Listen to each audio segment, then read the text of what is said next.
भगवते वासुदेवाय। बोलिए गदाधर भगवान की जय। आप सभी साथियों को नमस्कार, राधे राधे, श्रीमन नारायण। आज अपनी इस दिव्य धार्मिक यात्रा पर हम सभी तीर्थयात्रियों के साथ पहुँचे हैं पवित्र मोक्ष की भूमि, पितरों के मोक्ष की भूमि गया धाम। तो आइए आपको दर्शन कराते हैं। सर्वप्रथम हम अपने सभी यात्रियों के साथ आज पवित्र गया भूमि में गदाधर भगवान विष्णुपाद मंदिर की ओर अपने सभी यात्रियों के साथ चल रहे हैं। ये हमारे सभी यात्री हैं जो उत्तराखंड के विभिन्न क्षेत्रों से, विभिन्न नगरों से हमारे साथ दर्शनार्थ गया भूमि में आए हैं। अपने माता पिता दिव्य पितरों की सद्गति के लिए, हमारे साथ अपने पितरों की मुक्ति के लिए यह सभी सम्मिलित हुए हैं। इनके साथ हम सभी भगवान गदाधर, उनकी चरण पादुकाओं का, विष्णुपाद मंदिर का दर्शन करने के लिए जा रहे हैं। कुछ ही दूरी पर भगवान विष्णुपाद जी का दिव्य मंदिर है, जिसका दर्शन आप मुख्य शिखर का कर रहे हैं। यह मंदिर का मुख्य शिखर है। तो जहाँ पर भगवान विष्णुपाद जी के, गदाधर भगवान के, श्रीमन नारायण के चरण पादुकाओं का दर्शन एवं पूजन होता है और पिंड यहाँ पर प्रदान किए जाते हैं मोक्ष के लिए। इस मार्ग में जाने के लिए यह भगवान विष्णुपाद जी का मुख्य मंदिर है। तो जिस मंदिर में जाने के लिए यह जो मार्ग है, इस मार्ग से मंदिर में प्रवेश किया जाता है। यह मुख्य शिखर है, मंदिर का गुंबद है, जिसका दर्शन मात्र से ही सभी का कल्याण होता है। अपने सभी यात्री जनों के साथ हम भगवान विष्णुपाद जी का दर्शन करेंगे। तो इस गली के माध्यम से हम अपने सभी साथियों के साथ चल रहे हैं। हमारे सभी यात्री खड़े हैं, तो इनके साथ हम सभी भगवान विष्णुपाद जी के मंदिर में प्रवेश करेंगे। तो यह वह मार्ग है जहाँ से भगवान विष्णुपाद जी के मंदिर का दर्शन तथा उनके श्री चरणों का, चरण पादुकाओं का दर्शन किया जाता है। इस मार्ग से जाकर आगे जूता स्टैंड पर हम अपने जूता, चप्पल इत्यादि तथा मोबाइल इत्यादि जमा करते हैं। मंदिर के अंदर मोबाइल इत्यादि वर्जित है, इसलिए मंदिर के अंदर गर्भगृह का दर्शन आप नहीं कर पाएंगे। तो यहाँ पर पहुंचकर सर्वप्रथम अपने सभी यात्रियों के जूता, चप्पल इत्यादि को एकत्रित करके तथा उनके सभी सामग्री को एकत्रित करके हम सभी लोग मंदिर के अंदर भगवान के उन चरण पादुकाओं का दर्शन करेंगे और तत्पश्चात मंदिर के सुंदर परिसर का दर्शन करते हुए हम आगे की ओर बढ़ेंगे। अंदर भगवान की चरण पादुकाओं का दर्शन होता है। यही चरण पादुकाओं का दर्शन अंदर करते हैं, जिनका दर्शन करने से मनुष्य को सद्गति मिलती है तथा इन चरण पादुकाओं में उन पिंडों को निर्माल्य करके विसर्जित करने से माता पिता तथा दिव्य पितरों को सद्गति प्राप्त होती है।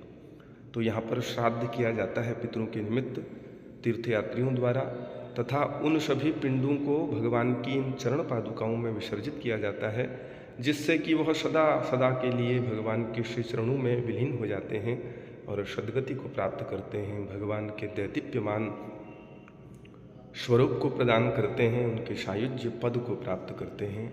यही चरण पादुकाओं का दर्शन अंदर मंदिर के अंदर होता है, जहाँ पर मोबाइल इत्यादि ले जाना मना है। तो मोबाइल इत्यादि हम वहाँ पर नहीं ले जा सकते हैं। तो आइए तत्पश्चात इसी मंदिर मार्ग से नीचे होते हुए हम सभी लोग फल्गु नदी के तट पर पहुँचते हैं, जहाँ पर आए हुए हमारे सभी यात्रीगण अपने माता पिता दिव्य पितरों की सद्गति के लिए तर्पण और श्राद्ध आदि क्रियाएँ हमारे तीर्थ पुरोहितों के द्वारा, उत्तराखंड से हमारे सभी जनपदों के जो तीर्थ पुरोहित हैं, तो उनके द्वारा विधि विधान पूर्वक सभी दिव्य पितरों की सद्गति के लिए यात्रीगण तर्पण श्राद्धादि कर्म यहाँ पर करते हैं। गया जी ऐसी भूमि है जहाँ पर मुख्य रूप से वर्तमान समय में 5 स्थानों पर श्राद्धादि कर्म होता है। तो पहले यह जो विधि थी यह 45 स्थानों पर होती थी। तो 6 महीने, 3 महीने, 1 महीने और 3 दिन, अब वर्तमान में 1 दिन में ही संपूर्ण क्रिया को पूर्ण किया जाता है। तो यह वह स्थान है फल्गु नदी का तट, जहाँ पर पिंडादि कर्म करके पितरों को सायुज्य पद प्राप्त होता है। तो यहाँ पर श्राद्ध करके वह जो पिंड है, उन पिंडों को भगवान श्री विष्णुपाद जी को समर्पित किया जाता है। और इसी नदी के तट पर यह जो आप नदी देख रहे हैं, यह फल्गु नदी है, जिसके तट पर ब्राह्मण पुरोहित जन विधि विधान पूर्वक पितरों के कल्याणार्थ श्राद्ध, तर्पण आदि क्रियाएं करते हैं। ब्राह्मण पुरोहित जनों के द्वारा यहाँ पर विधि विधान पूर्वक श्राद्धादि कर्म होता है। और यह फल्गु नदी के तट का दिव्य परिसर है। यह जो सामने आप सीढ़ियाँ देख रहे हैं, तो इन्हीं सीढ़ी के माध्यम से हम मंदिर में दर्शन करते हुए नीचे को आते हैं। और इसी परिसर के तट पर सभी यात्रीजन अपने माता पिता की सद्गति के लिए तर्पण श्राद्धादि कर्म करते हैं। बड़ा ही सुंदर और दिव्य परिसर है। तो संपूर्ण परिसर का आप सभी लोग दर्शन कीजिए। यह जो फल्गु नदी है, तो पौराणिक मान्यताओं के अनुसार ऐसा कहा जाता है कि यह फल्गु नदी माता सीता के द्वारा श्रापित है। इसमें जल नहीं होता है।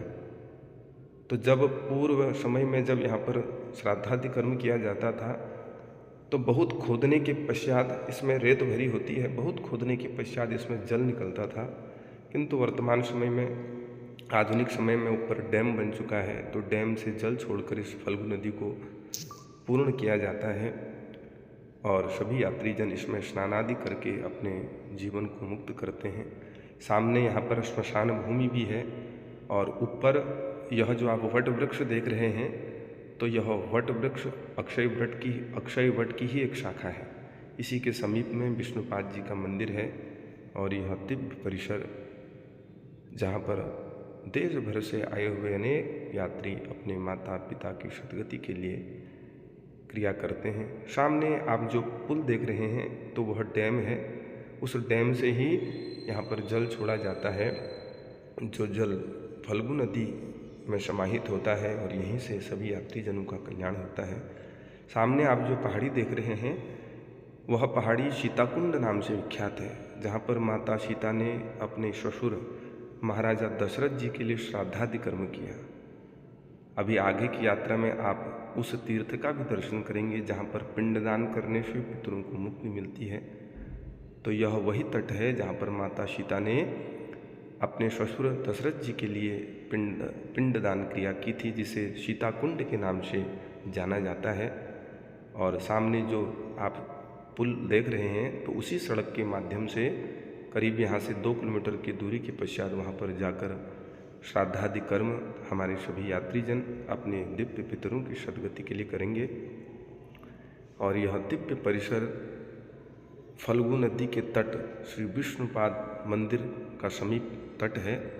तो सर्वप्रथम यहीं पर श्राद्ध किया जाता है, क्योंकि फल्गु नदी के तट पर एकमात्र तीर्थ यह विद्यमान है जहाँ पर सर्वप्रथम श्राद्ध किया जाता है। यहाँ पर पिंड बनाकर फिर भगवान विष्णु जी के मंदिर में जाकर वहाँ पर भगवान विष्णु को उनकी चरण पादुकाओं को वह समर्पित किए जाते हैं। यह वह स्थान है जिसे हम सीताकुंड नाम से जानते हैं। यहाँ पहुँचते ही सर्वप्रथम सूर्यदेव भगवान का मंदिर विद्यमान है, जिनका दर्शन सर्वप्रथम सीता माता ने यहाँ पहुँचकर किया था। तो यह वह तीर्थ है, सीताकुंड नाम से विख्यात है, जहाँ पर भगवान सूर्यदेव का दर्शन किया जाता है। और आप भी भगवान सूर्यदेव के दर्शन कीजिए। बड़ा ही मनोरम और दिव्य दृश्य इस स्थान का है, इस भूमि का है, जिसे हम सीताकुंड नाम से जानते हैं। तो इस परिसर में हम सभी लोग जब पहुंचते हैं, तो यह वह मार्ग है जहां से आगे बढ़कर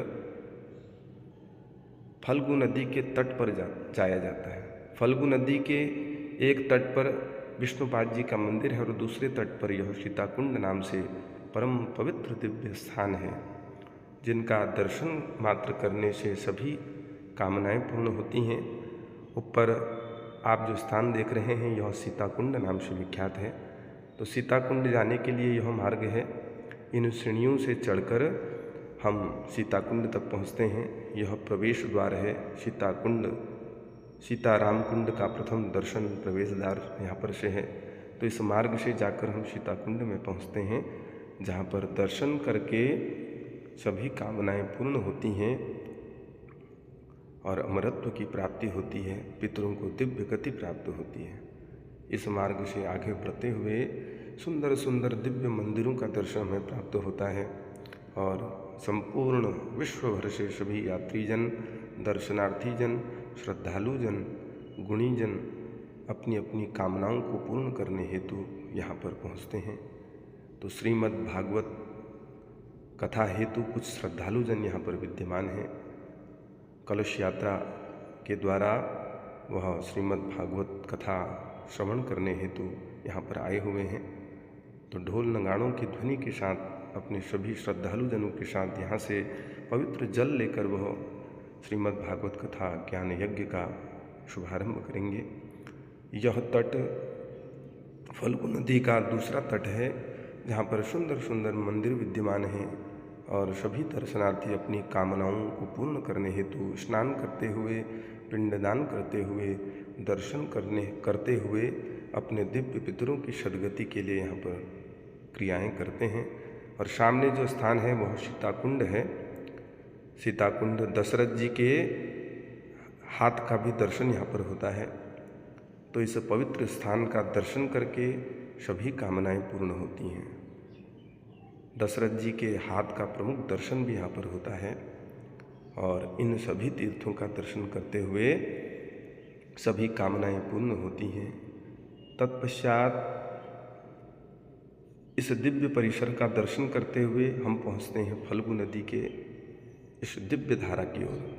तो यह वह स्थान है फल्गु नदी का, जिसका दर्शन मात्र करने से सभी कामनाएं पूर्ण होती हैं। दिव्य परिसर का आप सभी दर्शन कीजिए। और सामने जो आप दृश्य देख रहे हैं यह विष्णुपाद मंदिर का दिव्य परिसर है। सामने तट पर अभी हमने श्राद्ध अपने यात्रियों के साथ उनके दिव्य दिवंगत पितरों की सद्गति के लिए किया था। सामने विष्णुपाद जी का मंदिर वटवृक्ष के पीछे दिखाई दे रहा है। समीप ही श्मशान भूमि है, मोक्ष भूमि है और दिव्य परिसर, दिव्य तट है, जहाँ पर सर्वप्रथम श्राद्धादि कर्म करके वापस यहाँ पर आते हैं। और यह दिव्य परिसर और भव्य परिसर का दर्शन फल्गु नदी के तट पर उस मार्ग से होते हुए सभी यात्रीजन इस पुल के माध्यम से, इसी मार्ग से हम इस सीताकुंड की ओर प्रस्थान करते हैं। बहुत लंबा यह पुल है। इस पुल से होकर हम इस दिव्य स्थान पर पहुंचते हैं, जिसे हम सीताकुंड के नाम से जानते हैं। दुनिया भर से आए हुए अनेक श्रद्धालु जन अपनी रतिमति गति के अनुसार अपनी श्रद्धा सुमन अर्पित करने हेतु स्नान करते हुए, दान करते हुए, भक्ति करते हुए अपने दिव्य पितरों की सद्गति के लिए इस प्रकार श्राद्धादि कर्म यहाँ पर करते हैं। तीर्थ पुरोहितों के द्वारा माता, पिता और दिव्य पितरों की सद्गति के लिए यहाँ पर भी दूसरा श्राद्ध वर्तमान समय में होता है। विष्णुपाद मंदिर जी में श्राद्ध करने के पश्चात यहाँ पर भी श्राद्ध करके उन पितरों की सद्गति के लिए अर्पित किया जाता है।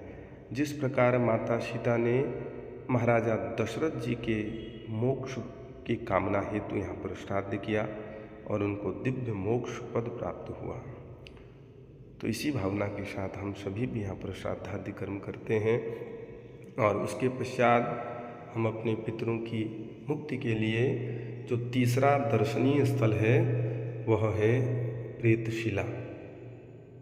तो हम इसी मार्ग से वापस जाते हुए करीब यहाँ से 15 किलोमीटर की दूरी पर तीर्थ है प्रेतशिला। तो यह वह स्थान है जिसे हम प्रेतशिला कहते हैं। 15 किलोमीटर की दूरी तय करने के पश्चात हम इस दिव्य स्थान पर पहुँचे जिसे प्रेतशिला कहते हैं।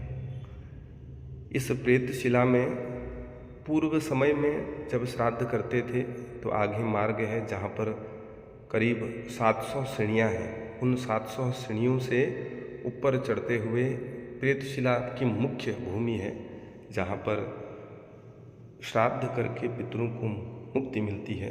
ऊपर जो पेड़ों के ऊपर स्थान है वहाँ पर 700 सीढ़ियाँ ऊपर चढ़ के एक स्थान है जिसे प्रेतशिला कहते हैं। वर्तमान समय में सामने यह जो आप मंदिर देख रहे हैं, तो इस मंदिर परिसर में ही वह संपूर्ण क्रिया की जाती है और सामने ही ब्रह्म सरोवर है।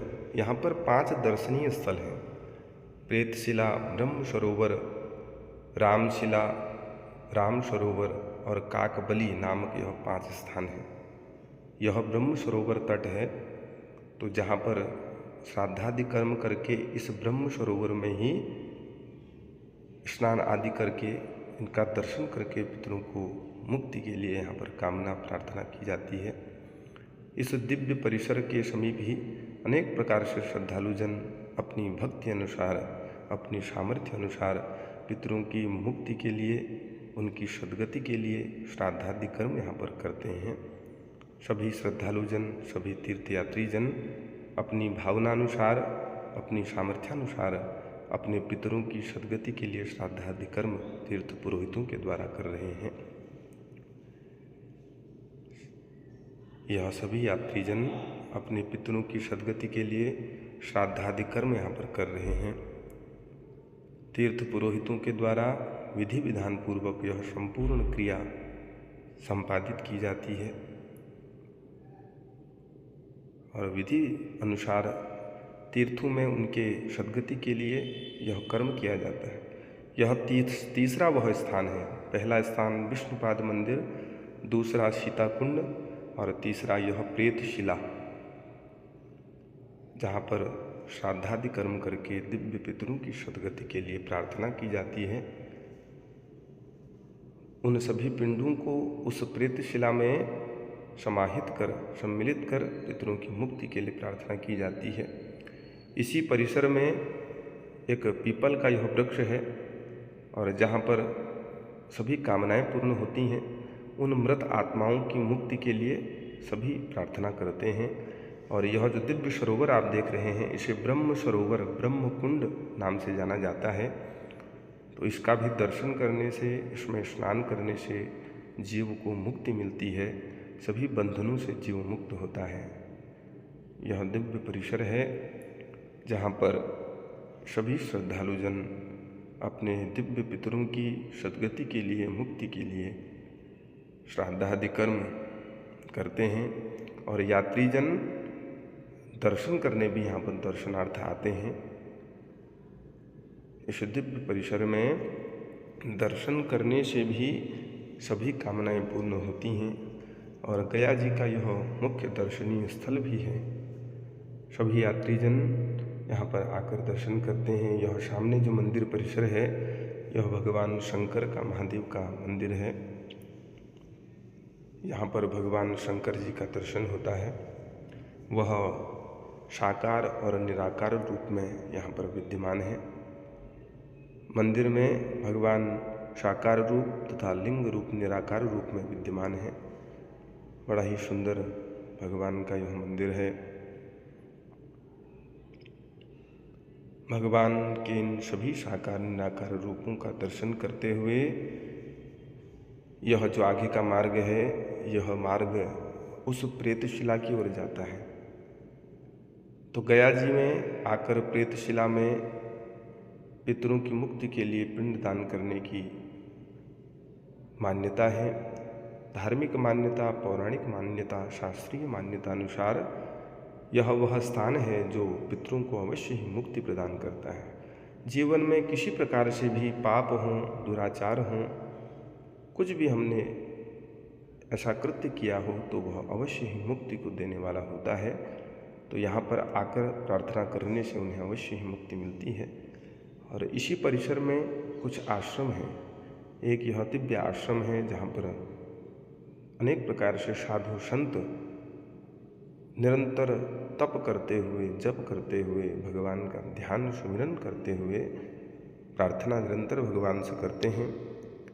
और यह प्रेतशिला पहाड़ पर रहने वाले साधु संतों की दिव्य कुटिया है, जिनका दर्शन करने से, प्रार्थना करने से सभी कामनाएं पूर्ण होती हैं। और इसी के समीप में यह वह स्थान है। इन 700 सीढ़ियों को चढ़ने के पश्चात ऊपर प्रेतशिला नामक दिव्य स्थान है, जहाँ पर यात्री अपनी सामर्थ्यानुसार जाते हैं। तो जो नहीं चढ़ सकते वह नीचे ही श्राद्धादि कर्म करते हैं, और जो व्यक्ति ऊपर जा सकते हैं तो वह ऊपर प्रेतशिला में जाकर ही इन श्राद्धादि कर्म का विधि विधान पूर्वक इन सभी क्रियाओं को करते हैं। ऊपर से कुछ यात्री अपनी इस यात्रा को पूर्ण करके आ रहे हैं। तो 700 सीढ़ियाँ ऊपर चढ़कर पुनः 700 सीढ़ियाँ नीचे आकर वह अपनी इस प्रेतशिला की यात्रा को पूर्ण करते हैं। तो जो जा सकते हैं वह जाते हैं, जो नहीं जा सकते तो यहीं से ऊपर 10-12 सीढ़ियाँ ऊपर चढ़कर ही एक स्थान बनाया गया है। जो नहीं चढ़ सकते यहीं पर वह श्राद्धादि कर्म करके अपने उस पिंडों को वहीं पर अर्पित करते हुए प्रार्थना करते हैं। और सामने यह आश्रम है, यह जूना अखाड़ा का आश्रम है, जहाँ पर साधु संत नित्य प्रति भगवान का सुमिरन जप तप ध्यान करते हैं। और यह भगवान का दिव्य मंदिर और यह वह परिसर है जहाँ पर विशेष रूप से पितृपक्ष में जो 16 दिन का पितृपक्ष होता है तो उसमें यहाँ बड़ा ही दिव्य मेला लगता है। तो इतनी श्रद्धालु जनों की इतनी अपार यहाँ पर संख्या होती है कि यह संपूर्ण परिसर सभी भक्तों से भरा रहता है। बड़ा ही दिव्य यहाँ पर मेला आयोजित होता है, 16 दिवसीय पितृपक्ष मेला। तो तब यहाँ पर बहुत अत्यधिक संख्या में दर्शनार्थी आते हैं।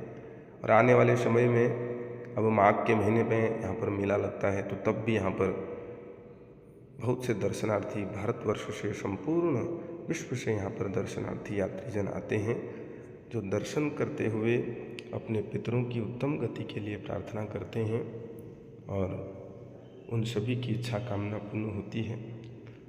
इस दिव्य परिसर का दर्शन करने के पश्चात हम सभी लोग आगे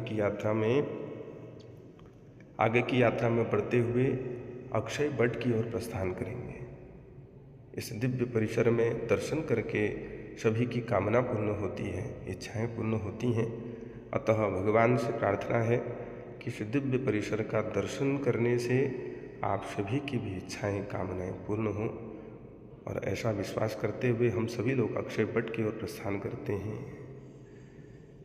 अब यह जो स्थान आप देख रहे हैं यह है अक्षय वट। इस मार्ग से हम अंदर प्रवेश करते हैं और यहाँ भी बड़ा सुंदर परिसर है।